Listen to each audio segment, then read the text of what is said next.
Hi, I'm Mr. Gill. This is my workshop. Welcome to the first episode of STEAMWorks. STEAM stands for Science, Technology, Engineering, Arts, and Math. Here we study real-world problems and we use all these different kinds of tools and materials to solve those problems because STEAM works. What's the problem for today? We're going to make some paper helicopters. I'm going to show you how you can make your own paper helicopters. As you can see, I'm using some foolscap paper.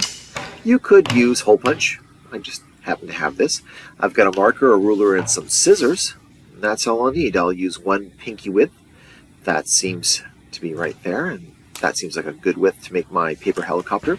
I'll use the lines on the line paper to run my line down using my ruler. That looks good. And then I will just trim myself my rectangle.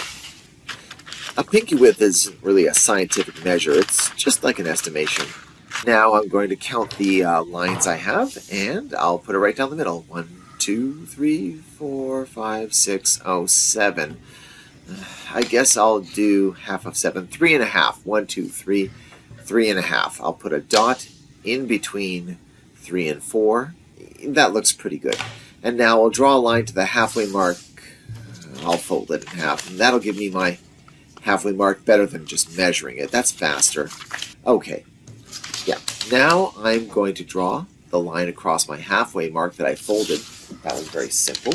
I'll draw a line for my helicopter blades from that 3.5 mark to the half line. Now I'm going to do 2 lines off to one side, so not quite as wide as the blade. And I'll draw 2 lines off to the other side, and this will be the body of my helicopter. Okay, I'll put some X's on the lines I cut. I'll cut here, and there, and there. Those are the sides of the body of the helicopter, and I've got to, of course, separate the blades. Okay, that looks good. Make the side cuts. One more. Great. Now I'll cut down the body. Don't cut too deeply, and I'll just pull this a little bit off, and I'll just trim that off. Now I'll just trim down this side. Ah, perfect. Now I'll just fold my blades, and then I'll fold the body. Now I'm going to fold this about 1/3, and I'll attach my weight. My weight right there. Oh, miniature clothes pegs. How did they get in my cupboard? I don't know, they just ended up there one day. I'm here after hours at my school. It's nice and quiet right now.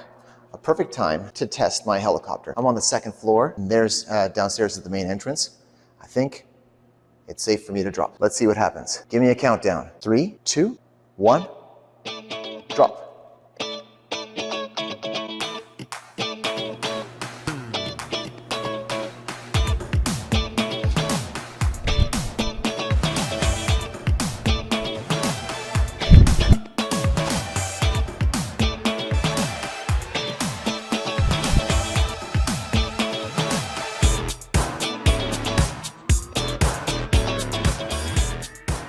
So how does a helicopter fly through the air? Well, you have to know what air is. Air is a gas. Solids, like this wood, have their molecules, like this bucket of balls here, packed really close together. So close together they can't move.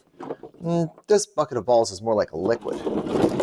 The molecules aren't so tightly packed that I can't move them around, but they don't escape and fly everywhere. If you were to take some water and heat it up, you could turn it into a gas. The heat energy causes the molecules to become excited, to ricochet off each other, and to fly around.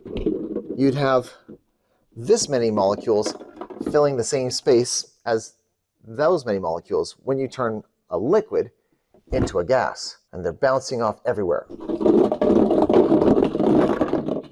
Sometimes they escape. So what makes a helicopter spin? According to the scientists at Science World in Vancouver, air has mass and space, and when the helicopter is dropped, the air resistance slows down the helicopter. As the helicopter falls, the resistance pushes up the blades into a slanted position. the air under one blade is pushing one way, and the air under the other blade is pushing the opposite direction.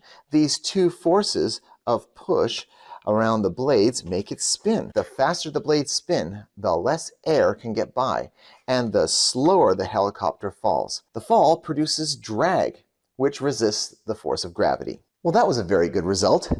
It was a nice smooth flight, spun really quickly, and that really slowed it down. I think that was a success. I hope yours was as successful as mine. I kind of wonder though, what if we changed it a little bit?